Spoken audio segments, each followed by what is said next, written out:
Welcome to daily fact current affair series. और ये जो करंट अफेयर की सीरीज़ है हमारी, ये पूरी जो है वो प्रीलिम बेस्ड है।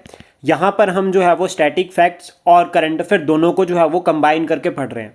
यानी कि किस तरह से क्वेश्चन जो है वो स्टैटिक बेस्ड हो सकता है। लाइक अगर एग्जामिनर जो है वो करंट बेस्ड अप्रोच रख के जो है वो स्टैटिक पोर्शन को भी प्रिपेयर करता है, स्टैटिक पोर्शन पर भी क्वेश्चन बनाता है, तो उसी के तरह जो है वो हम यहाँ पर करंट अफेयर को डिस्कस कर रहे हैं। और ये जो है वो सेकंड पार्ट है। इससे पहले फर्स्ट पार्ट ऑलरेडी अपलोड कर दिया, आप चेक कर सकते हैं यूट्यूब पर। और इवन हमने एक अलग से प्लेलिस्ट भी करंट अफेयर के रिगार्डिंग बना रखी है, तो अगर आप हमारे साथ न्यू जुड़े हो तो सब्सक्राइब भी कर सकते हो हमारे इनिशिएटिव्स को। ये जो करंट अफेयर है इसकी पीडीएफ आपको हमारे टेलीग्राम चैनल पर मिल जाएगी, और टेलीग्राम चैनल का जो लिंक है वो आपको डिस्क्रिप्शन में मिल जाएगा। साथ में हम टेलीग्राम पर डेली एमसीक्यूज भी करते हैं। इवन आपको करंट अफेयर की मंथली मैगजीन्स भी जो है वो हमारे एंड से मिल जाएगी, आप हमें कॉन्टैक्ट कर सकते हैं, जिसमें जो है वो वेल ऑर्गेनाइज्ड कंटेंट जो है वो हमने फ्रेम किया है करंट अफेयर का। तो शुरुआत करते हैं आज की इस वीडियो का, जिसमें जो फर्स्ट टॉपिक है वो है नालंदा यूनिवर्सिटी। और अगर नालंदा यूनिवर्सिटी की बात करें तो ये इसके जो फाउंडर थे वो थे कुमार गुप्त वन। ये बिहार में है, प्रेजेंट टाइम बिहार में, 5th सेंचुरी एडी में जो है वो ये बनी है। यूनिवर्सिटी जो है वो डेडिकेटेड है किसके लिए? बुद्धिस्ट स्टडीज़ के लिए इनिशियली। मतलब पहले ये जो डेडिकेटेड थी वो बुद्धिस्ट स्टडीज़ के लिए थी, लेकिन उसके बाद यहाँ पर अदर सब्जेक्ट्स को भी पढ़ाया गया, like fine art, medicine, mathematics, astronomy और पॉलिटिक्स। इन सभी को भी जो है वो यहाँ पर जो है वो बाद में पढ़ाया गया। स्कॉलर्स की अगर हम बात करें कि कौन कौन से जो स्कॉलर्स थे वो नालंदा यूनिवर्सिटी से जुड़े थे, तो सबसे पहले नागार्जुना वन, आर्य देवा और धर्मपाल। ये जो है वो 3 पर्सनैलिटीज़ ये थे जो यहाँ से जुड़े थे। और भी इसमें बहुत इंपॉर्टेंट है, क्वेश्चन बन जाता है यहाँ से कि कौन सा स्कॉलर नालंदा यूनिवर्सिटी से जुड़ा था। अगर हम बात करें कि ये यूनिवर्सिटी अभी कहाँ है या इसका जो है वो डिस्ट्रक्शन किसने की, तो सबसे पहले हुन्स ने जो अटैक किया था, हुन्स ने इन्वेड किया था नालंदा यूनिवर्सिटी पर। तो यहाँ पर जो हुन्स ने इन्वेड किया था सबसे पहले तो सुमारगुप्त, आपके समुद्रगुप्त के टाइम पे। तो एक तो यही हो गया समुद्रगुप्त, और समुद्रगुप्त को जो है वो नेपोलियन ऑफ इंडिया भी कहा गया है। इसके बाद लेकिन यहाँ पर जो है वह सकंदगुप्त ने क्या किया था, इसको रीएस्टेब्लिश कर दिया था। यानी कि हुन्स के इन्वेजन से जो है वो यूनिवर्सिटी को इतना नुकसान नहीं हुआ था, इसको दोबारा बना दिया था। लेकिन उसके बाद ये जो गौदास, ठीक है, रघुवंश, इसने भी अटैक किया था, लेकिन फिर हर्षवर्धन ने दोबारा से जो है वो यूनिवर्सिटी को बना दिया था।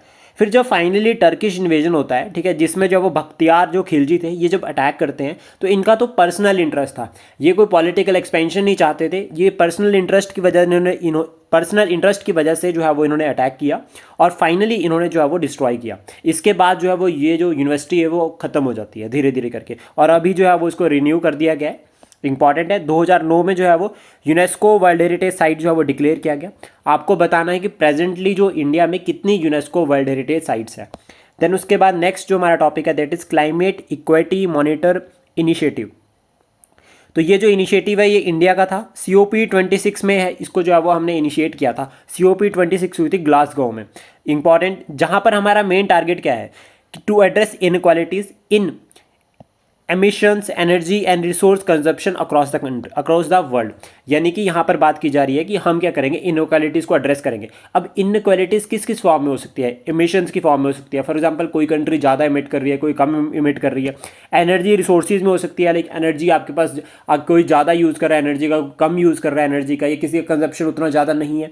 रिसोर्सेज का है, वो हम देखते हैं कि वर्ल्ड वाइड जो रिसोर्सेज का डिस्ट्रीब्यूशन है वो अनइक्वल है। तो उसके रिगार्डिंग जो है वो इनिशिएटिव जो भारत का जो है वो COP26 में भारत ने लिया।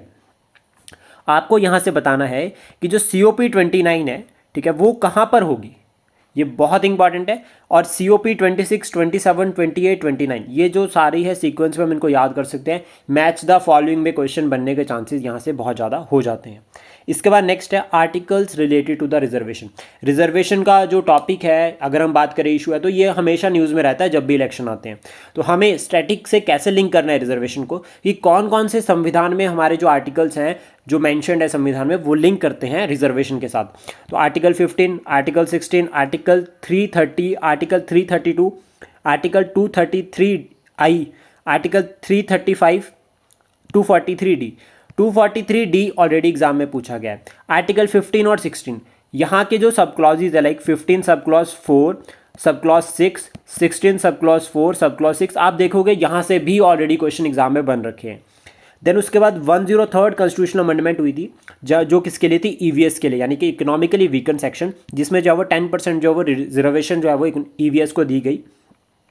देन बैकवर्ड कमीशन अगर हम बात करें कि जो ये बैकवर्ड क्लासेज है इनके लिए जो है सरकार ने कौन कौन से कमीशन अपॉइंट किए।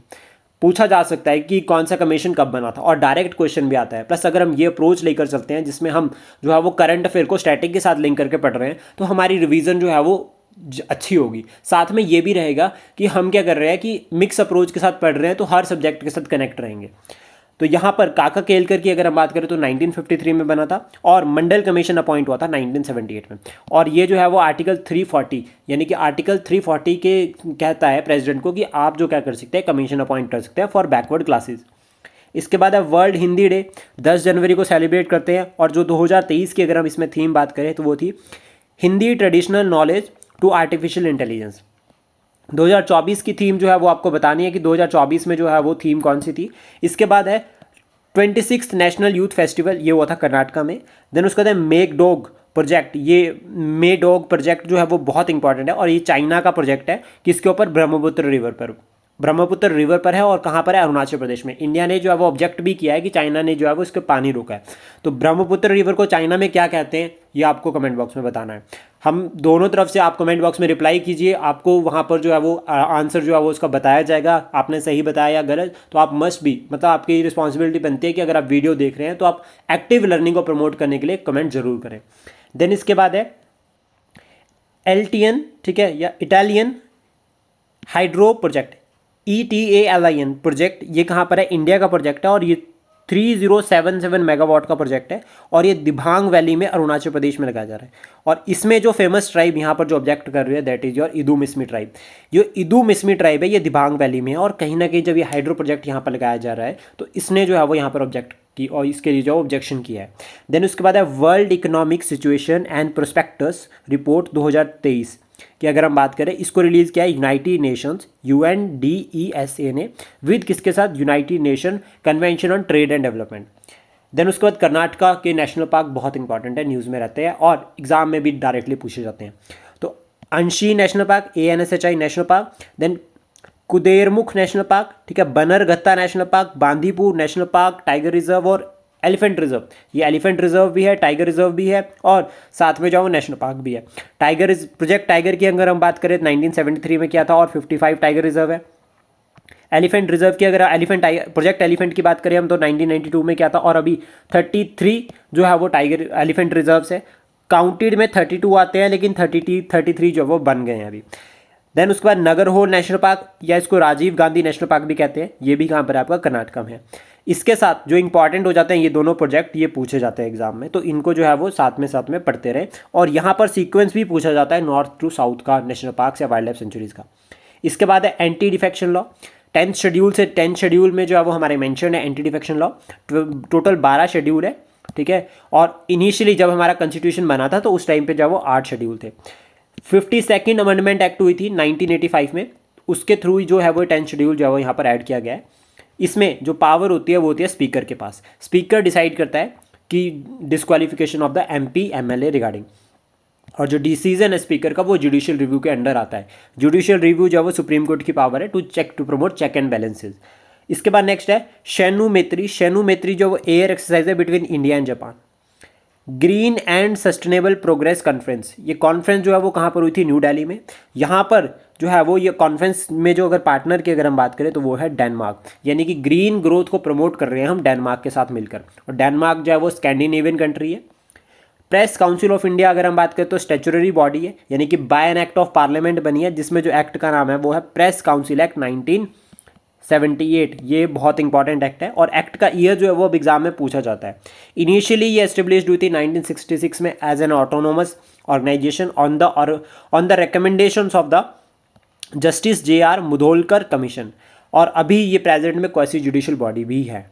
तो क्वासी जुडिशियल बॉडी है, by an act of parliament बनी है, 1978 में जो है उसका एक्ट था, उसके अंडर जो है वो इसको स्टेटस दिया गया। देन उसके बाद G20 first anti corruption working group meeting कहाँ पर हुई है, गुरुग्राम हरियाणा में। तो G20 का समिट भारत में हुआ था, तो उसके रिगार्डिंग ये इंपॉर्टेंट बन जाता है, पूछा भी जा सकता है एग्जाम में। देन उसके बाद international court of justice establish हुआ था 1945 में, और इसका हेडक्वार्टर है वो हेग नीदरलैंड में है। Principal organ of United Nation, यानी कि one of the principal organ of the United Nation. इसमें जो है वो 15 जजेज है। ये 15 जजेस जो है वो एलिजिबल है रिज्वाइन और री इलेक्शन के लिए।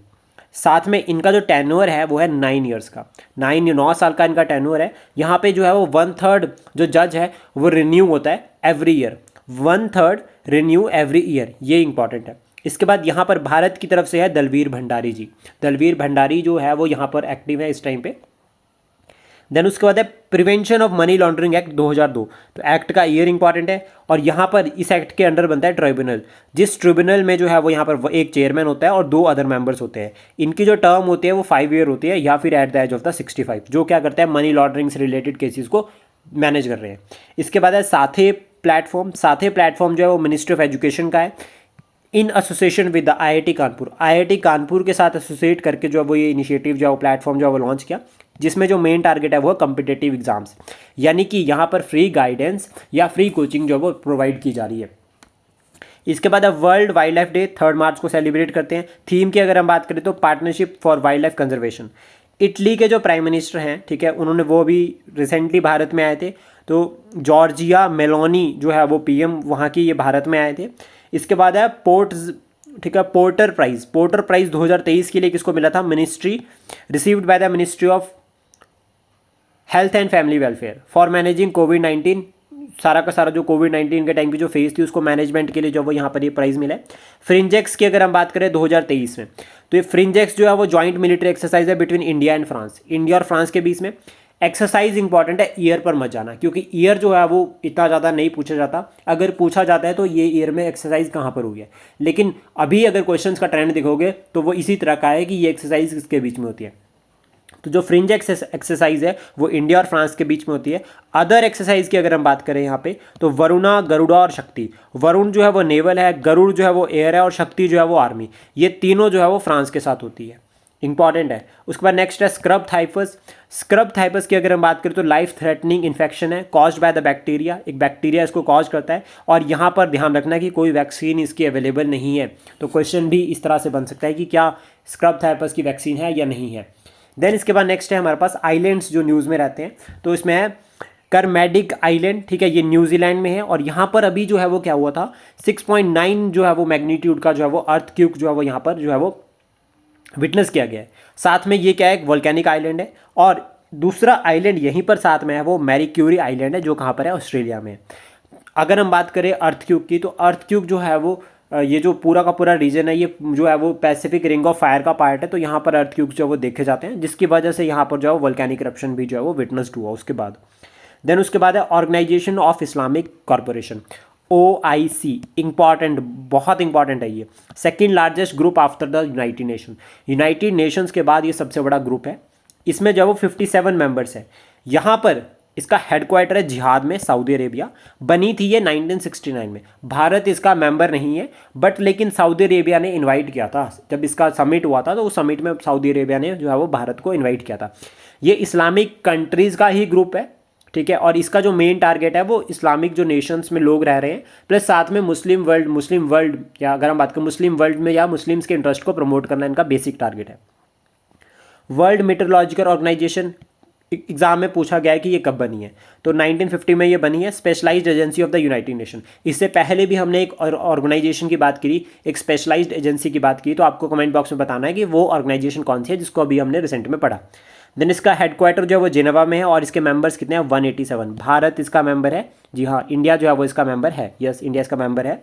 उसके बाद है नालामला फॉरेस्ट। ये फॉरेस्ट जो है वो कृष्णा रिवर पर है, कहाँ पर, तेलंगाना और आंध्र प्रदेश में, यानी कि ईस्टर्न घाट में जो है वो ये फॉरेस्ट है।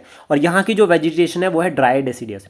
अब देखो ड्राई डेसिडियस वेजिटेशन है, तो हमें यहाँ से जो है वो क्लियरली पता चलता है कि विंटर में जो है वो यहाँ पर लीव जो है वो शेड कर देते हैं।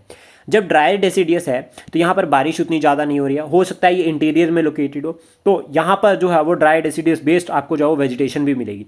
आपको ट्रीज़ भी यहाँ पर जो है वो याद करने जरूरी है कि कौन कौन से ट्री यहाँ पर मिलते हैं, प्लस साथ में आप एनिमल्स भी पढ़ सकते हो। रेनफॉल जो है वो यहाँ पर साउथ वेस्ट मानसून जब आती है उस टाइम पर होती है। यहाँ पर आपको टाइगर जो है वो बहुत अच्छे मिलेंगे, टाइगर पॉपुलेशन यहाँ पर जो है वो अच्छी देखने को मिलेगी। और यहाँ पर ये फॉरेस्ट की अगर हम बात करें, ये क्यों इंपॉर्टेंट है, क्योंकि नागार्जुना सागर सरिसिलम जो टाइगर रिजर्व है, जहाँ पर जो कि largest tiger reserve of the nation है, ये जो है वो इस फॉरेस्ट में है, तो इसलिए ये इंपॉर्टेंट हो जाता है। उसके बाद है एशियन नेशंस की अगर हम बात करें तो 10 कंट्रीज आती है यहाँ पर। बैंकॉक डिक्लेरेशन हुआ था 1967 में, जिसके तहत जो है वो ये बनी है। एशियान कंट्रीज 10 कंट्रीज है। प्रम्बिकुलम टाइगर रिजर्व केरला में है। Point Calimere wild life sanctuary Tamil Nadu में है। ग्लोबल जेंडर गैप रिलीज करता है वर्ल्ड इकोनॉमिक फोरम, और वर्ल्ड इकोनॉमिक फोरम को हम पहले भी अच्छे से डिस्कस कर चुके हैं और रिपोर्ट्स वगैरह हमने डिस्कस की थी लास्ट वीडियो में, आप चेक कर सकते हैं। वर्ल्ड इकोनॉमिक फोरम की पूरी रिपोर्ट्स कौन कौन वो रिलीज करता है उसको हम कवर कर चुके हैं। देन उसके बाद 8 मार्च अगर हम बात करें तो इंटरनेशनल वुमेंस डे सेलिब्रेट करते हैं। थीम की अगर हम बात करें तो digital all innovation and technology for gender equality. गुनी डे नेशनल पार्क ये कहाँ पर है? तमिलनाडु में है। क्वेश्चन बन जाता है, देखो national park wild life sanctuary जो न्यूज़ में है आप उसको कवर कर सकते हैं, ठीक है। यशोशंग फेस्टिवल ये मणिपुर में होता है, और यहाँ पर जो कम्युनिटी इसको सेलिब्रेट करते हैं दैट इज़ मैती, और ये मैती कम्युनिटी प्रोटेस्ट की वजह से जो है वो न्यूज़ में भी थी। मैतीज़ जो है वो न्यूज़ में भी है, और ये जो है वो स्पीक करते हैं इंडो बर्मन लैंग्वेज, तो ये भी इंपॉर्टेंट है। 4 लैंग्वेज ग्रुप है भारत में, तो आपको कमेंट बॉक्स में बताना है कि वो 4 लैंग्वेज ग्रुप जो है वो कौन कौन से हैं। इसके बाद है H3N2 की आउटब्रेक जो है वो हांगकांग में हुई थी, और ये इन्फ्लुएंजा वायरस है, और इसके जो सिम्टम्स है दैट इज़ कोल्ड, जो आपका कॉमन कोल्ड होता है उसकी तरह इसके सिम्टम्स है। उसके बाद है इंटरनेशनल क्रिमिनल कोर्ट, अभी हमने बात की थी इंटरनेशनल कोर्ट ऑफ जस्टिस की, जो कि यूनाइटेड नेशंस की जो है वो परमानेंट बॉडी है, one of the permanent organisation. एक हमने बात की थी वर्ल्ड मेट्रोलॉजिकल ऑर्गेनाइजेशन, वो भी जो है वो परमानेंट बॉडी है, परमानेंट ऑर्गेनाइजेशन है। इंटरनेशनल कोर्ट ऑफ जस्टिस ये बना था 1998 में, रोम स्टेटस के बाद के थ्रू ये बना है। केम इन टू फोर्स इन 2002। इसका भी हेडक्वार्टर जो है वो हेग नीदरलैंड में है।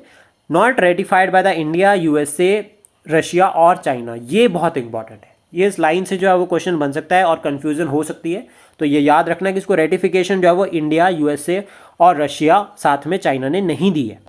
साइक्लोन फ्रेडी जो इसका ये इंडियन ओशन में आया था और ऑस्ट्रेलिया से लिंकअप करता है ये। देन उसके बाद IBSA ग्रुप है, ये India, Brazil, south Africa.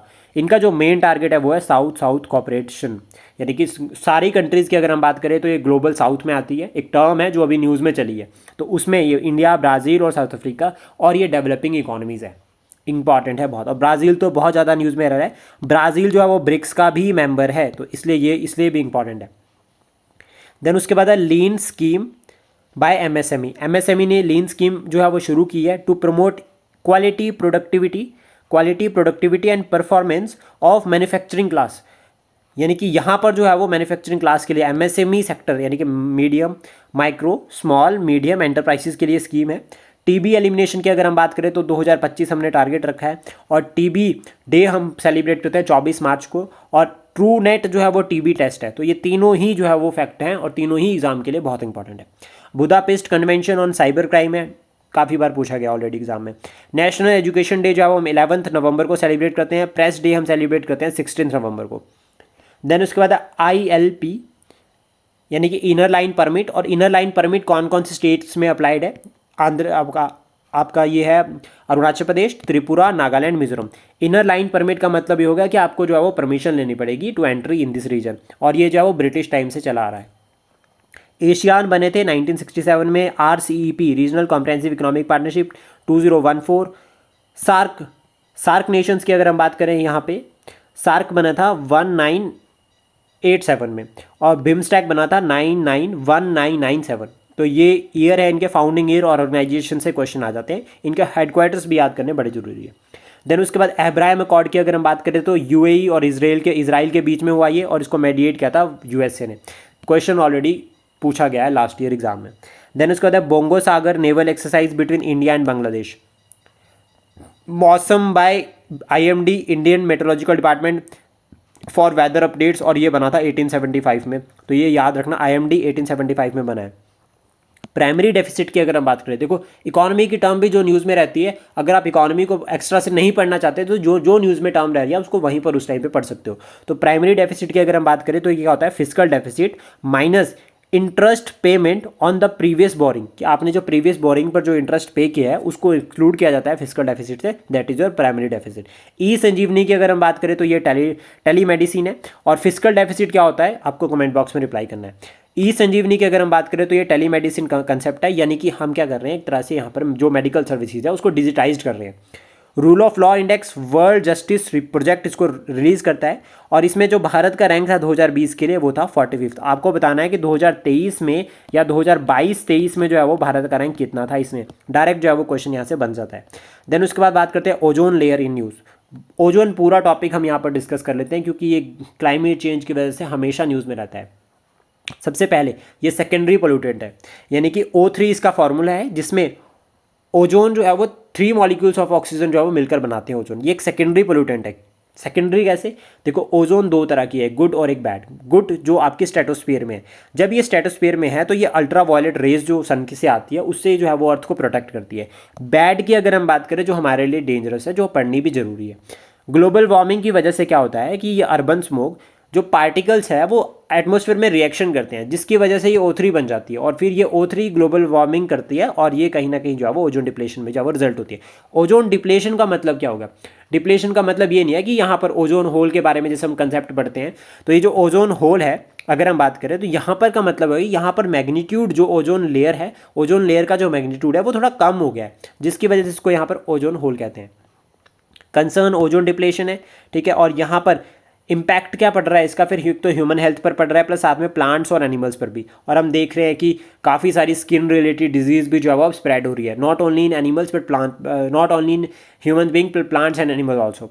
Then ozone depletion की अगर हम बात करें यहाँ पर, और ओजोन डिप्लेशन सब्सटेंसेस की, तो CFC क्लोरोफ्लोरोकार्बन, HFC हाइड्रोक्लोरोफ्लोरोकार्बन और कार्बन टेट्राक्लोराइड एक्सेट्रा। तो ये डायरेक्ट जो है वो पेपर में पूछा जाता है। और थर्मोस्फीयर अगर हम बात करें यहाँ पर कि जो स्ट्रेटोस्फीयर में जो ओजोन है, जो गुड ओजोन है, तो वो किस तरह से मिलती है? देखो, अर्थ की लेयर यानी कि लिथोस्फीयर, फिर उसके बाद ट्रोपोस्फीयर होती है। ट्रोपोस्फीयर के बाद आपको यहाँ पर ओजोन लेयर मिलेगी स्ट्रेटोस्फीयर में, फिर उसका मीजोस्फीयर होती है, फिर थर्मोस्फीयर और फिर एक्सोस्फीयर। तो ये जो लेयर्स का जो एटमॉस्फेरिक लेयर्स का जो स्ट्रक्चर है, हम इसको भी पढ़ सकते हैं, यहाँ से भी क्वेश्चन बन जाता है। तो देखो, साथ में एनवायरनमेंट भी रिवाइज हो रहा है। अभी हमने पॉलिटी और इकोनॉमी देखा था, अभी एनवायरनमेंट भी साथ में रिवाइज कर रहे हैं। ओजोन प्रोटेक्शन की अगर हम बात करें तो सबसे पहले बात की गई थी वेनिया कन्वेंशन 1985 में, वेनिया कन्वेंशन 1985। देन उसके बाद आया था मॉन्ट्रियल प्रोटोकॉल 1987 में, और यहाँ पर जो है वो ओजोन डिप्लेशन सब्सटेंसेस की बात की गई है। और ये जो ओजोन मॉन्ट्रियल प्रोटोकॉल है, ये फर्स्ट इंटरनेशनल ट्रीटी है to be sign by the all countries, यानी कि यूनिवर्सल रेटिफिकेशन इसकी हो रखी है। इसका ऑब्जेक्टिव जो था वो था कि cut down the production and the consumption of the ozone depletion substances, ODS को यहाँ पर जो है वो प्रोडक्शन को रोकना।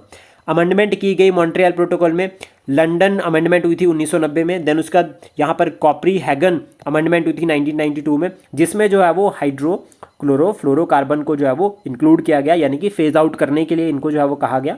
और यहाँ पर जो for developed countries begin in, ये जो डेवलप्ड कंट्री ने शुरू किया था, ये 2004 में शुरू कर दिया था कि हाइड्रोफ्लोरोकार्बन को यहाँ से बाहर निकालेंगे।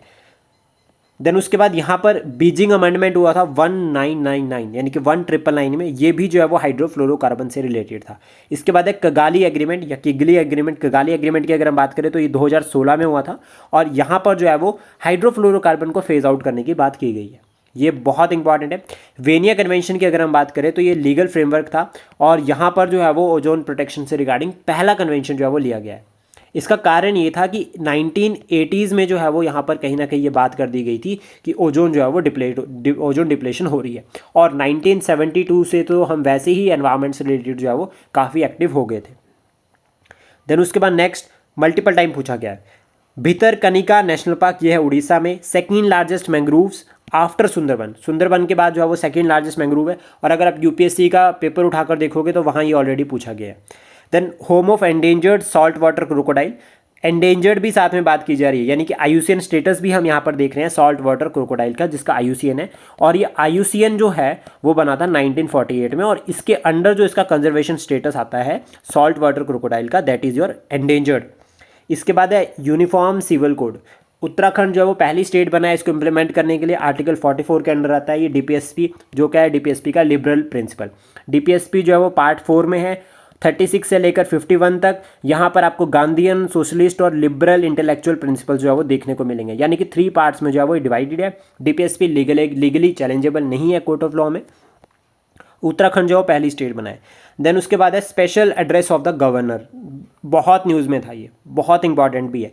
आर्टिकल 176 के अंडर जो है वो स्पेशल एड्रेस 2 बार होता है, पहला जब न्यू सेशन और नई सरकार बनती है, यानी कि न्यू असेंबली बैठती है या फिर नई सरकार बनती है। दूसरा, first session of the each year, हर साल का जो पहला सेशन होता है उसको गवर्नर एड्रेस करता है, और यहाँ पर मोशन ऑफ थैंक्स भी जो है वो इंट्रोड्यूस किया जाता है। अगर ये मोशन ऑफ थैंक्स पास नहीं होता है तो दैट मीन्स ये इसको माना जाता है कि ये काइंड ऑफ सरकार का फेलियर है, जिसकी वजह से जो है वो यहाँ पर क्या होता है कि सरकार को फिर रिज़ाइन करना पड़ता है, यानी कि नई सरकार बनती है। Merchant discount rate, merchant discount rate बहुत सिंपल सेंस में अगर इसको समझना है तो ये फी है that a merchant is charge by there issuing bank, यानी कि मर्चेंट पर ये चार्ज होती है। अगर हम पेमेंट करते हैं तो उसके लिए हमें नहीं पे करना पड़ता, ये मर्चेंट को पे करना पड़ता है बैंक को for accepting payment from there customer विया, कैसे, क्रेडिट कार्ड या डेबिट कार्ड के थ्रू जो वो पेमेंट जब एक्सेप्ट करता है तो मर्चेंट को जो है वो चार्ज किया जाता है बैंक के द्वारा। देन उसके बाद रिजर्वेशन की बात करें, बहुत इंपॉर्टेंट टॉपिक है। तो हॉरिजॉन्टल और वर्टिकल दो तरह की रिजर्वेशन होती है। गवर्नमेंट जो प्रोवाइड करी है रिजर्वेशन किसके लिए, इक्वल अपॉर्चुनिटीज़ प्रमोट करने के लिए टू वुमेन, ठीक है, वेटरन या ट्रांसजेंडर, तो उसको कहते हैं हॉरिजॉन्टल रिजर्वेशन। लेकिन वर्टिकल रिजर्वेशन में अगर हम बात करें SC ST या OBC को जब रिजर्वेशन यहाँ पर प्रोवाइड की जा रही है तो that is your vertical reservation.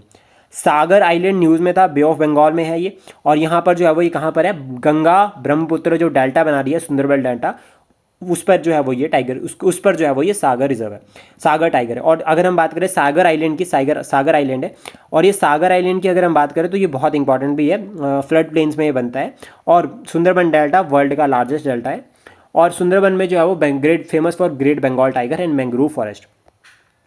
इसके बाद यहाँ पर गंगा सागर मेला भी लगता है, जो फेमस है वो मकर संक्रांति पर लगता है, होली डिप। इसको जो है वो एक तरह से ईस्ट में कुंभ भी माना जाता है। लिम्फेटिक फ्लेरेसिस या एलिफेंटिसिस की अगर हम बात करें, नेग्लेक्टेड ट्रॉपिकल डिजीज़ है ये, और इसको एलिमिनेट करने का टारगेट रखा है भारत ने 2027 का। आपको बताना है कि टीबी मुक्त भारत जो है वो कब बनना है, कौन से ईयर में हमने डिसाइड किया है कि हमें टीबी को एलिमिनेट करना है, प्लस साथ में सिकल सेल एनीमिया का टारगेट हमने कब का रखा है वो भी आपको कमेंट बॉक्स में बताना है। देन उसके बाद है national commission for protection of child right की अगर हम बात करें तो ये स्टैच्यूटरी बॉडी है, establish by an act of parliament, और ये बनी थी 2005 में, तो ये इंपॉर्टेंट है।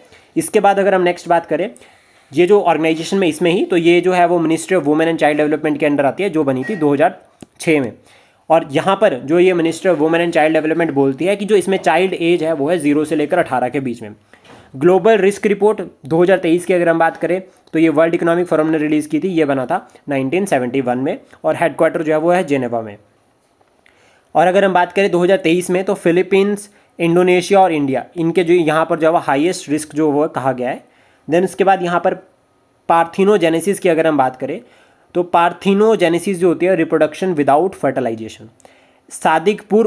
सादिकपुर सिनौली जो है वो उत्तर प्रदेश में है, और ये क्या है, हड़प्पन साइट, ये भी न्यूज़ में थी। यहाँ पर जो है वो हड़प्पन सभ्यता के रिगार्डिंग जो है वो कुछ जो है वो यहाँ पर जो है वो एविडेंसेस जो है वो मिले हैं। एलिफेंट बॉन्ड की अगर हम बात करें तो it is a kind of debit instrument in India for high level trade और फॉर इंफ्रास्ट्रक्चर, यानी कि इंफ्रास्ट्रक्चर से रिलेटेड जो हम बॉन्ड्स वगैरह जो साइन करते हैं या हाई डेबिट इंस्ट्रूमेंट जो अगर हम बात करें तो उनको कहते हैं एलिफेंट बॉन्ड। देन उसके बाद है दस्तक कैंपेन जो है वो उत्तर प्रदेश गवर्नमेंट ने लॉन्च किया था टू एलिमिनेट द और eradicate the deadly acute Japanese fever. ये जैपनीज़ फीवर है, जैपनीज़ एनसीफेलिट्स डिजीज़, और ये जो है वो एक तरह से जैपनीज़ फीवर भी इसको कहते हैं, और ये भी इंपॉर्टेंट है, और ये उत्तर प्रदेश ने जो है दस्तक कैंपेन लॉन्च किया है। इसके बाद है ग्लोबल लाइवलिबिलिटी इंडेक्स, इसको रिलीज़ किया है इकोनॉमिक इंटेलिजेंस यूनिट ने।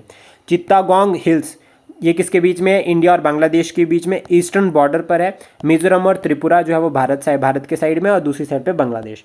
Mekong Ganga cooperation again very very important. Mekong Ganga cooperation की अगर हम बात करें तो ये 2000 में लॉन्च किया गया था। India, Vietnam, Thailand, Laos, Myanmar, Cambodia, ये कंट्रीज़ जो है वो इसके मेंबर्स है, जिसमें जो है वो दो रिवर्स को कनेक्ट करके कहीं ना कहीं यहाँ पर जो है बूस्टअप किया जा रहा है इकोनॉमिक एक्टिविटीज़ को, सोशल एक्टिविटीज़ को और पॉलिटिकल एक्टिविटीज़ को। तो आई होप ये इनिशिएटिव आपको अच्छा लगा हो। Please support, share and subscribe daily fact. Thank you for today.